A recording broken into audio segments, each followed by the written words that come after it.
વાગડની સૂકી અને તરસી ધરતી માટે ઐતિહાસિક ક્ષણ આવી પહોંચી છે. વર્ષોથી નર્મદાના નીરની રાહ જોતા રાપર તાલુકાના હાઇવે પટ્ટી વિસ્તારના 42 ગામોના લોકો માટે હવે ખુશીના સમાચાર આવ્યા છે. રાજ્ય સરકાર દ્વારા 765 કરોડની નર્મદા મહાયોજનાને વહીવટી મંજૂરી આપવામાં આવતા નાની હમીર પરથી લઈને શિવલખા સુધીના ગામોમાં વિકાસ અને સમૃદ્ધિનો નવો અધ્યાય શરૂ થવાનો છે. આ મહાયોજનાના અમલ બાદ 42 ગામો અને આશરે 99 જેટલા તળાવો નર્મદાના પાણીથી જીવંત બનશે. લાંબા સમયથી પાણીની અછત, ખેતીમાં અનિશ્ચિતતા અને ભૂગર્ભ જળસ્તર ઘટવાની સમસ્યાઓનો સામનો કરતા ખેડૂતો માટે આ યોજના આશીર્વાદ સમાન માનવામાં આવી રહી છે.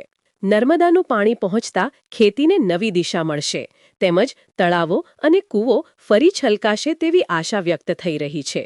સ્થાનિક લોકોમાં આ નિર્ણયને લઈને ભારે ઉત્સાહ અને આનંદનો માહોલ જોવા મળી રહ્યો છે. ગ્રામજનોનું માનવું છે કે આ માત્ર એક યોજના નથી, પરંતુ રાપરના ખેડૂતોના જીવનમાં પરિવર્તન લાવનાર ઐતિહાસિક પગલું છે. આ કોઈ સામાન્ય મંજૂરી નથી, પરંતુ રાપરના ખેડૂતને રાજા બનાવવાનું ભગીરથ કાર્ય છે, એવી લાગણી લોકો વ્યક્ત કરી રહ્યા છે.